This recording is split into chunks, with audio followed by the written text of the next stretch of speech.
The Grover back with another podcast. Tottenham Hotspur 1, West Ham United 2. Biggest win of the season. I'm honestly, I'm still over the moon. I'm not sure if you boys caught it. Did you manage to watch the game? I managed, as I was just I caught bits and pieces, but then I had to, I didn't get to watch it all because I had to go out for like a meal with my family and that. Which I was like, that's cheers, mum. You booked it at 4 o'clock. But that's on you, mate, bro.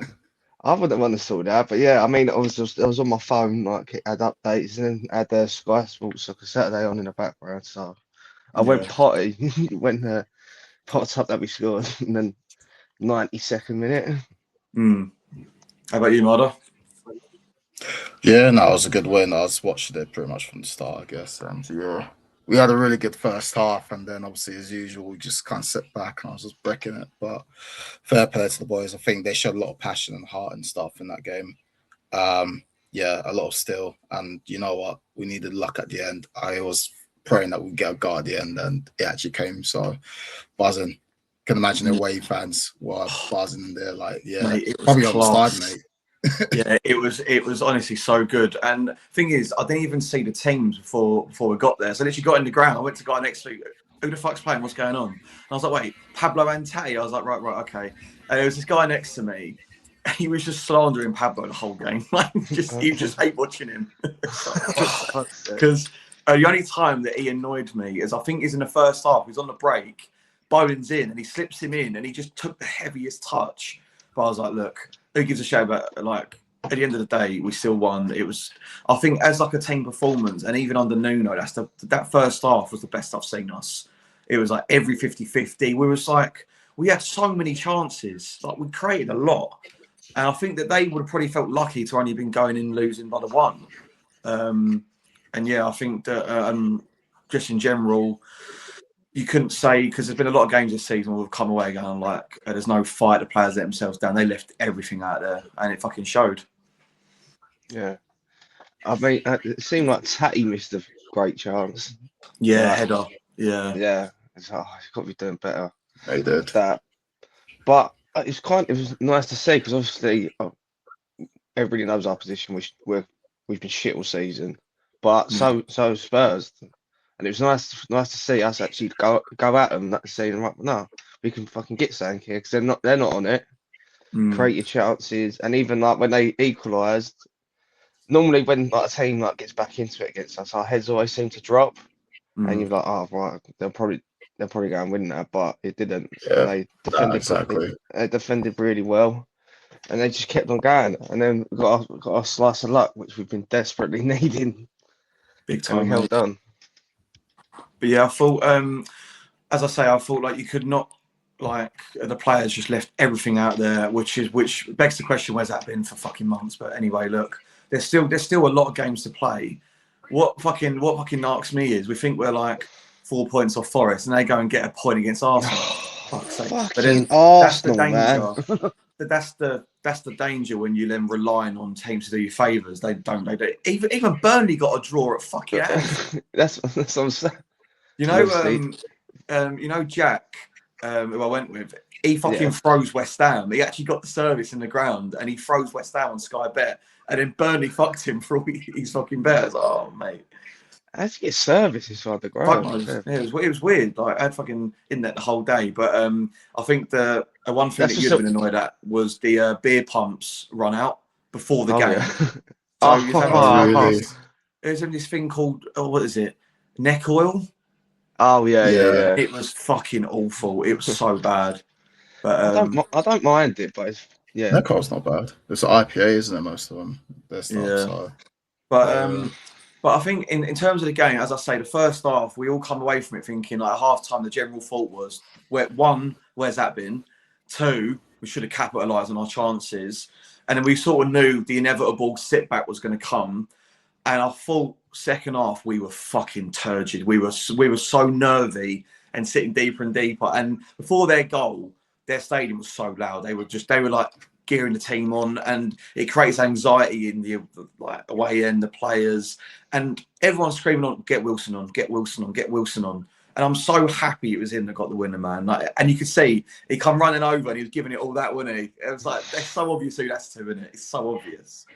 But yeah, I thought, look, like we probably deserved the win anyway, just off the first half performance. And yeah, Well, fuck Spurs. I see that we created 3xG.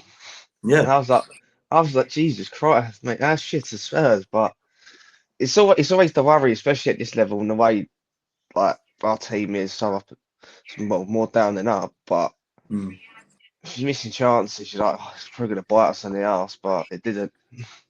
I think as well, we actually got a few cards this week. So there was a couple of times where we were doing like really classic fouls on the break. Like we were being a bit more gritty and like a bit dirty with it.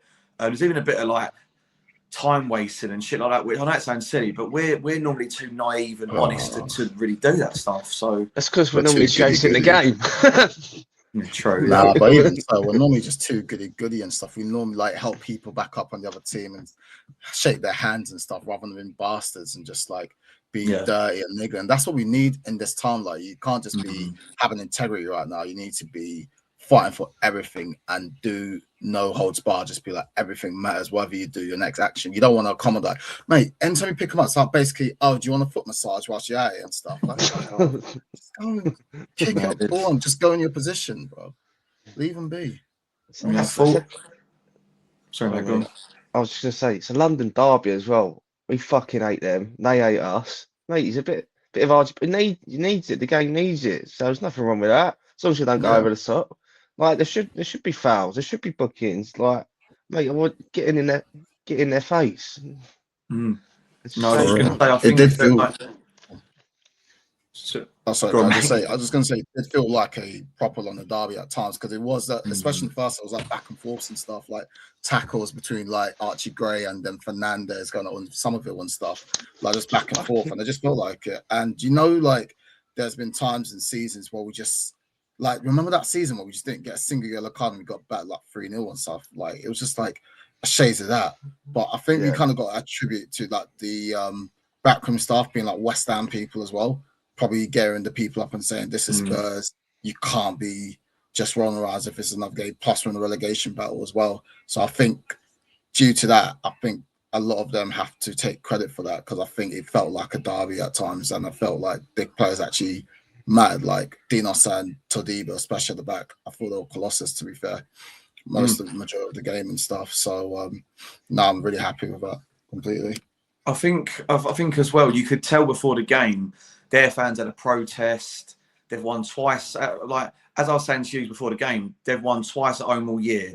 If we get a goal, it's going to turn. Like they're going to be ratty and like. But yeah, and as you say, I thought Areola made a great save in the first half. But even when they was on top, it wasn't like they were peppering the goal. It was just more dominating the ball. They weren't really creating too much. Admittedly, after Wilson scored, and we were sat in our own goal for 3 minutes, there was a few crosses. And I think it was Mav got a great header on just to clear it out. But yeah, that's a much needed win, man. And it mad how just one win, like everyone's saying like, oh yeah, we're down, we're done and dusted. And now one win, we're like, right, we can apply that to every week. We've got a fucking chance. Exactly. Hope. Yeah. There's hope. I think though, if Nuno's learned anything from that game is do not let Callum Wilson leave this football club. Like again, like even his goal is such a poacher's instinct. It's just like to be in the right place, just like getting his foot on it. It's like he scored what five goals for us, and he's barely like really played that much. And like, like you don't lose that quality with his age. And the main worry for us when we signed him, for people like me, was just keeping fit, and he has stayed fit. To be fair to him, so vital we don't let him go for me. Well, he had 2 shots to begin with, and he only played for like 4 or 5 minutes, and those shots were a lot better than Tay. That fucking first one was great it was technique. really good He one. like anticipated Spence was going to miss it, brought it down on the volley. I was like, oh, but yeah. Oh, that's experience completely. Yeah. That's why you can't get rid of him, because you can't rely on the other two, because they are finding their feet in the new league and stuff, and they probably will come good. I like Pablo, and I think like if you give him a chance, he will actually turn good. He kind of reminded me a bit like John Burden when he came in. Like he needed a bit of setting, but he was getting involved and stuff. So I do see something in Pablo and Tay as well. Like the more he plays, I feel probably like be an attacking midfielder, if anything, not really a striker, but. yeah, we'll see how he is, but you can't get rid of Wilson, and that was the No. thing. You can't. He's the only striker, unless you replace him with another striker who's got experience. But yeah, Yeah, and I It's think goals. yeah, It's Skulls. goals. We ain't got enough goals in this. I mean, especially Bowen's not firing at the minute. I mean, better performance yesterday, but we can't replace them goals because Yeah, we need goals, and he actually gets them. yeah, and I I mean, I exactly. think know like Somerville 2-2, but mate, he looked mustard first half, by the way. yeah, Somerville, that's the Somerville we're begging to see. Just getting it, and just even his goal is just like the winger just having the nuts to go at the defender, and you know you're going to beat him. Like you've got the pace, you've got the flair, like. And admittedly, it took a massive deflection, but who gives a shit? Like that's Oh, he sort gives of a luck shit. we need. That's the luck we need. But So do you yeah, see what I'm saying though about how he needed that goal? And because obviously it's day and night, because remember that game against what was it, Brighton or whatever, he take too many touches and it just goes and he had like 2 chances. This he just took it, took it and just like that's it. And he had another chance, he took it, and just like yeah. a lot more confidence from the goal. And that's what I said. He needed that goal. And as much So as we were questioning Nuno, he's got the best out of Debo, which I thought again he was good yesterday. And you notice after he scored, Crescencio run right over to Nuno. yeah, So there's definitely there's got to be a bit of camaraderie between the players and Nuno, you'd think. But yeah, I can't really think there wasn't a player on the pitch that I come away thinking, oh, he was shit. I thought they all dug in, they got stuck in. I thought a couple of Scholes' corners were a bit naff, but then I could see what he was trying to do. He was trying to put it because he knows Vicario is a bit flappy, so he kept trying to put it on the keeper, and that's what happened with the goal. By the way, he is fucking jarring, Vicario. Every time there was a VAR or 50-50, he was running to the other end of the pitch and just getting involved. Like, mate, chatty patty, like, just shut up. just leave it to the ref and all that. Yeah, But literally, yeah, give it all that. Mamma mia. I mean, shut up, mate. You fucking but prick. we know he's soft, isn't he? Yeah. Spursy, isn't it? yeah. He's probably a bit like Ariola, to be fair, like good shot stopper, but yeah, probably not as good like claiming and stuff. So yeah. But another one, like Matthias Fernandez, what a player, honestly. He runs a He's show. he's a joke, mate. He ain't gonna be with us for long. Well, especially if we go down. I think, like, obviously, I'd had a few drinks before the game and stuff, so I do remember the goals and I remember the build-up, but I watched it back this morning. The build-up for our first goal is class. It's so good. It was, Yeah, really good. It's that thing though where like the amount of people that were talking to me on the way back to the station, they were like, "Where was that against Wolves, Forest, and Brighton? For fuck's sake!" And it's like, well, that's the way it is, isn't it? But at least it's not like April. Like we've got a lot of games of football to play. Like there is still hope, and even Tottenham, I think they've got Arsenal, City, and United next month. I think it is. And they're only 10 points off us. They're only 10 points off. Drag them down, boys. Yeah, drag them down. I see who they've got. They've got Newcastle City, Arsenal, Man United. They got Fulham, who are in form as well. And 2 games in the Champions League. That's what I'm saying. How do you know that, Joe? You're a Tottenham fan. No, when I say I've been listening to like YouTube stuff. Like, obviously, like West Ham and Spurs fans going fucking Garrity, and they're all whinging and going on about their fixtures. So, but I reckon they'll get rid of Frank, and I think they'll be all right. But I think another club you want to look out for is Palace, because Glasner's interview yesterday was mad. That's like one of the ones. That's almost like an Amorim like departing interview. It basically the bald sold Eze with a day left. They sold Gay. I've got no fun. Mateta wants to go. It's like, well, fuck this. Like, this is ridiculous. Yeah. Well, he already announced he was leaving, didn't it? Saying that at the end of the season, not renewing his contract. He told them like months ago, and he made it public. So that's one thing. And yeah, he's probably going to go out. I think it'll be smart for them to replace him, honestly, because focus on next season. You're going nowhere now. You're out of the FA Cup. You failed your defence now and everything. So, ain't it mad though? Like a geezer still got Conference League. Isn't it mad though? He's actually got them in Europe for the first time. Was it ever? Probably ever. Yeah, first ever trophy. Won an FA Cup, won them a Community Shield. Got them in the Conference League now, which they'll probably either get to the final or close or whatever. And he's not been struggling. Get rid of his best players. It's like, fuck, it's crazy, isn't it? Yeah. But yeah, hopefully Spurs keep Frank anyway. Yeah, I think you know what keeps making me a bit nervy as well. Burnley keeps picking up points here and there, and I'm like, hang on, Parker, what are you doing, mate? Like, fuck off. Yeah. Leeds as well. To be fair, No, Leeds have been going we well. can't. We can't. I mean, we can't really worry about anybody else. We've got We to get our can't. own house. We've got to get our We own just got to house in order. focus. So our And next few fuck Yeah. games is what is Sunderland at home. Sunderland.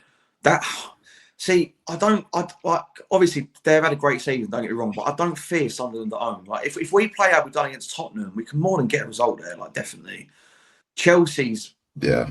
Chelsea. It's one of them. It's like if you went there and you got pumped, you wouldn't be surprised. But they're also a club like their fans are protesting. I'm sorry, what the fuck are you protesting about, mate? But yeah. So we've got Sunderland, Chelsea. Then who's it after? Burnley. Big game. It's a Burnley. Yeah. Yeah. Yeah. But Huge game. but Tough, I'm not. yeah. But I refuse to do that thing where we're like, yeah, we're gonna get sick. No. I'm not predicting any No. results or fuck that. Just go out there and win, please. Just win. That's whatever. It's just consistency is what we need. So after yesterday, go do that against Sunderland at home. Even though we're not great at home, and they're a funny team. I mean, I think they're a decent side enough. But obviously away from home, they're a completely different team. So Yeah. we've It was got to weird make though that we've got to make that count. because I thought Pablo was just generically a striker, but he wasn't really playing like a striker. He was like in like the 10, wasn't he, Marder? He was dropping a little bit deeper and picking the ball up. Yeah. So I think so. but- Yeah. I don't know. Between those two, the dynamic, as in Pablo and Tati, I think it was like interchangeable. But I think Pablo's more deeper. But I kind of feel I'd rather the other way. But at the same time, if you want to get involved, let him get experience and whatever. I don't know. But, yeah. I think with Tatty, like we're never going to fault his work rate and his desire, but his end product. That chance from that corner, man, he's like 3 yards out. It's like, oh, I think It is a reaction thing, though. it was a bit behind him, I will say, but yeah. he 3-4 yards. You got to probably do better there. But I suppose one thing for me, I mean, there's certain West Ham fans on YouTube that are just bumming Lucas Paqueta on our knees, begging him for Geezer to stay that doesn't want to be here. Oh, Lucas who? Literally, it's like the thing is for me, I can love any player, but the second they say I don't want to be here, I just lose something from them. I'm like, well, go then, like whatever. Like there was life before you, and there'll be life after you, mate. Like crack on. And obviously, I'm not saying he's the reason we've been shit, but he's supposedly on his day world-class player, and he's not been turning up. And we stuck by him for how many months? You give it all the chat at the start of the year, all the phone call shit. Well, whatever, mate. We proved yesterday we don't need you. We need players that want to play for the fucking shirt. And if these same players can play like that every week, we've got a fighting chance of staying in the league. Well, since he's been in the team, 2 games, 2 wins. So what Wilson's doing, none of that, mate. He's all right. Yeah. I've got Matthias Fernandez on Cole. I was gonna say he just gives me such like a main character syndrome kind of play. Always has to be about him and stuff. That Liverpool game when it was all should have been all about Bobby Bonds and stuff. He made about him chatting his way to a red card. Like, why are you doing that for yourself? He's always trying too much on the pitch. And like the whole thing about the saga and Nottingham Forest, doing all that, and now it's just God said, like, go away. We don't need it. And you know what? Proved yesterday that we don't need people like him because you make it all about him because you think you're too big for the club and stuff. We don't need people like you. You want to help the club, or you don't. Go away. I don't mind. Go away. You're not been actually beneficial to us. You've been actually a hindrance to us.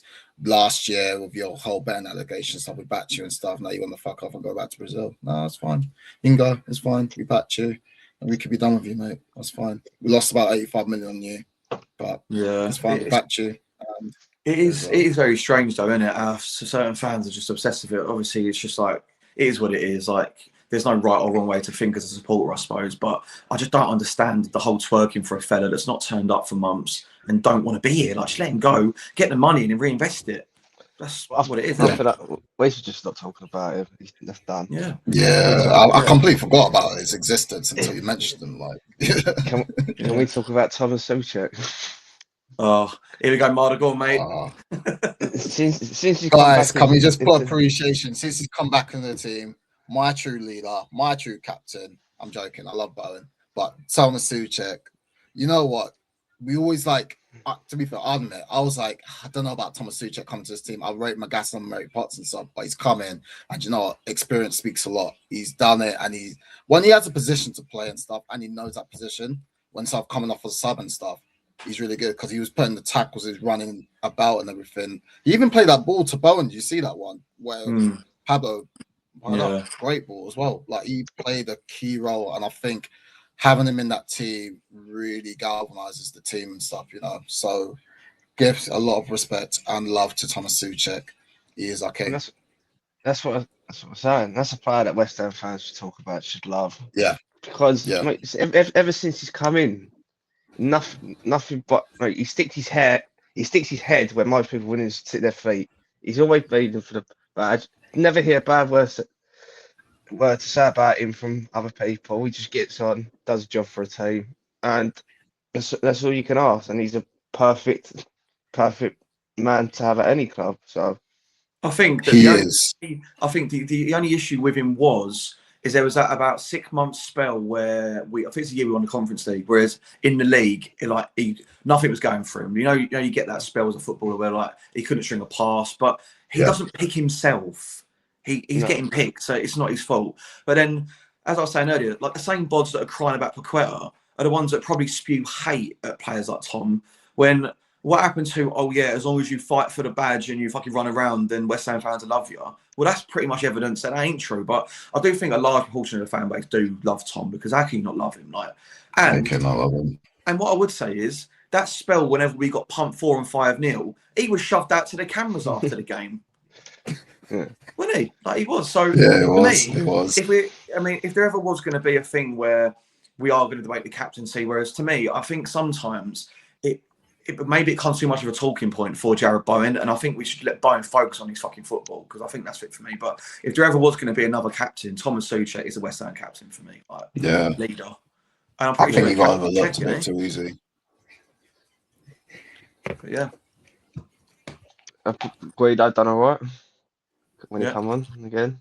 Again? Like guru. I don't tell lies, boys. But yeah. Trying to think, was there any other subs? I think Guido come on, Wilson obviously come on and got a goal, but other than that, I don't think there was any other subs, was there? Where was Nagasa? Has he picked up? He must have picked up a knock or something, because he weren't even on the subs bench. He was on the bench. No, I've not heard the same, so I just assume that unless he just weren't picked, but would have been. I reckon he probably wasn't picked, maybe. But actually, the only other thing you want to say, Joe, do you want to say that article you sent me about why James Ward-Prowse and Nuno fell out? Oh, Jesus. No, surely that's got to be bullshit. He sent him to the fucking shadow realm because he called him Baldy. Nah, surely no. Baldy. I could imagine Ward-Prowse being like, all right then, Baldy. Fuck off, Baldy. And Nuno's like, no, you're done, mate. It can't be that. Right. Fuck this, you're out. He's like, I've been called out by the nerd. Nah. This guy. Surely that's just Sean Whetstone making up shit. It can't be that. Just because he called him Baldy. No. That's ridiculous. He's done, mate. But I don't know. This is West Ham, so who knows? It could be. Yeah. Banner. It was actually weird yesterday, though, because literally, I think just as we scored was the 15th minute for the protest. So everyone was like giving it. It was like, oh shit, the red card. Just giving it. Everybody fizzing. Yeah. I think as well, I got to my seat like just about a minute after it kicked off, and apparently Tatty got booked in the first minute. I was like, he did. Yeah. I was going to say, what did he do? I think he waved an imaginary card, and obviously when you do that now, you get booked. Typical South Americans. That's what I'm saying. They all do that, don't they? Especially South Americans. They're like a bit of that. Yeah. So. Yeah. But I think in terms of on the pitch, you couldn't have asked for a better game, a better weekend. We've got some positivity. It was a great away day. By the way, for anyone watching, I offered these two a spare ticket and they both fucking turned it down. Stop. I had my sign of the times. You can't walk, all right? You gotta allow me. You gave it to me last minute. Play the violin, right? Get the violins out, man. I take an appointment. I couldn't do anything. Joe, on the other hand, yeah, it's his birthday, but you know what? You could tell your mum, screw it, mum. I got Spurs away. I can't do it. What, with my whole family there? So? Yeah, but whenever I go, we lose. So. True. Yeah, it's true.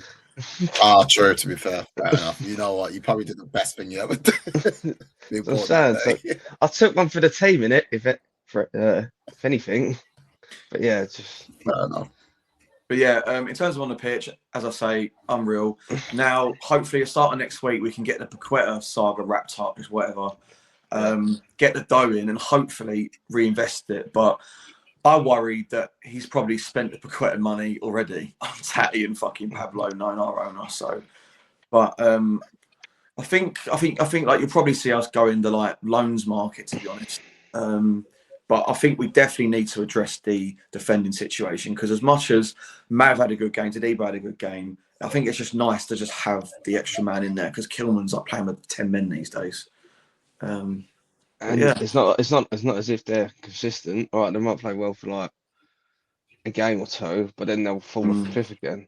I But think also, Wan-Bissaka, I feel like I want Walker Peters back in the team. Like, he's a bit funny in a I minute. I'm not. don't. What? I think Wan-Bissaka's offers something going forward in terms of getting us on the pitch, maybe 10 or 20 yards. And I don't mean like goals and assists. I just mean carrying it up the pitch a bit. Yeah. Walker Peters, I've always felt a bit bad for him because he never does anything to be dropped, but he just ends up. Wan-Bissaka's just going to claim the spot, I think. I generally no, I get what you're saying because I think that's the thing. It's a balance of the two because Kyle Walker Peters, as much as we say Aaron Wan-Bissaka is great defensively, like obviously the first goal that they scored was because they weren't like it was back post and he wasn't doing his job, obviously. But Kyle Walker Peters does kind of bring a steadiness there, but going forward, he actually frustrates me a lot. And I'm thinking Bowen needs someone there, and I think we missed a lot when we didn't have Aaron Wan-Bissaka being on that right. And I've been saying if he was there, there'll be games where we probably would have actually come away with a lot more. And I'd rather take that because I know Wan-Bissaka can defend to a certain extent. So, yeah. I just feel like he just falls asleep like defensively a lot, and then we end up conceding from it. So I'm just saying, I'm not saying anything terrible, but he's just he's been a bit iffy. So I wouldn't be against it. I completely agree with you. It's like a big balance of what do you want? Too much going back or too much going forward, isn't it? So I still think it would be a good sub off the bench. Yeah. I think in terms of if you think of his mistake he made a few weeks ago, Skulls looked right again yesterday. He wasn't like. I think I'm trying to think of anyone that made a mistake, but I don't think there was any issues with the team. I just think they all just apply themselves, and that's what it always like goes to show for me. You can have any manager, any tactics, but if 11 players apply themselves, they're going to stay in the game. They're going to create, and as I say, and that's probably the best first half I've seen us have in fucking ages. I think Areola's going under the radar a bit because start of the season goalkeeper was a massive problem. So I remember Hermansen come in and was fucking terrible. I think Areola had that Wolves Cup game, looked a bit shaking. We was all a bit like maybe ain't got a good keeper at the club. But Areola again yesterday, he didn't have a lot to do, but the couple of saves he had to make was good. So yeah, there's a lot of positives. I just hope it's not like a fucking Newcastle Burnley flash in the pan and just apply that same work rate and we've got a chance of staying in the league, innit? Yeah. Sign some defenders. Always a chance. And got a bit of hope. Yeah, I think that Charlie Cresswell's going Wolfsburg, isn't he?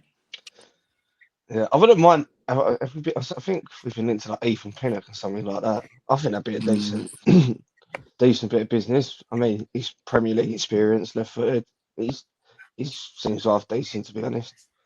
I was watching TalkSport earlier, and they had on the transfer ticker, they had West Ham went after a Barcelona star. I was like, who the fuck's that?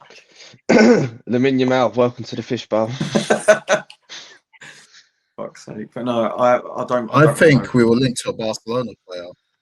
We were linked in the summer, so I don't know if they're just rehashing it because he turned us down, I think, that player.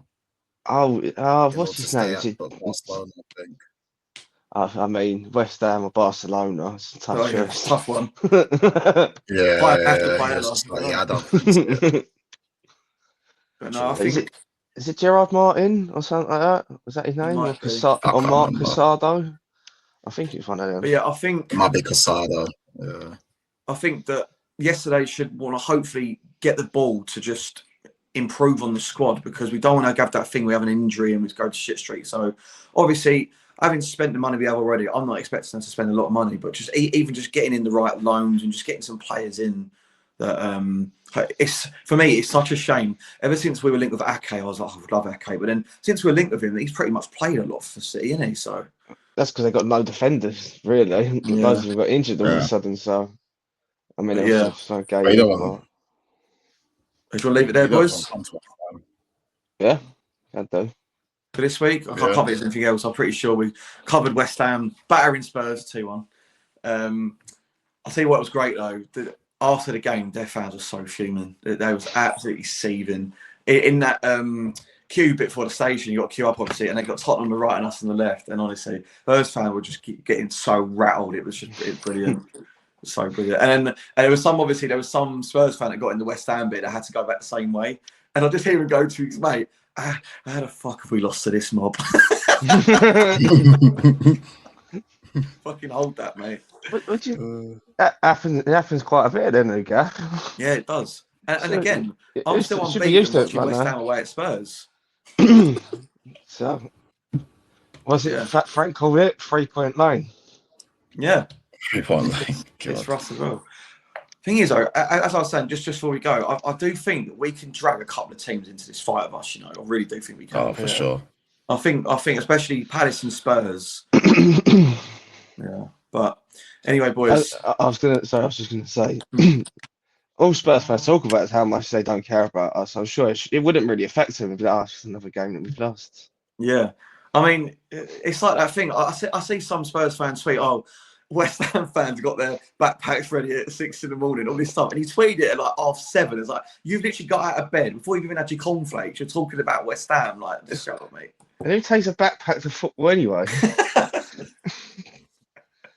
Well, he had a miserable day, so I'm happy. Yeah, exactly, sorted. But yeah, thanks for watching. If you've been here, if you can be bothered to like, subscribe, and comment down below. Oh, I think next time I'll go through comments and previous videos because our last one actually got nearly 800 views, guys. I'm pretty sure that's viral. But there's actually some comments. So next time, if you do want to comment, we'll have a little read through it. Hopefully not abusive. Hopefully nice. But yeah, thanks a lot for watching. Come on, you Irons. Up the hammers.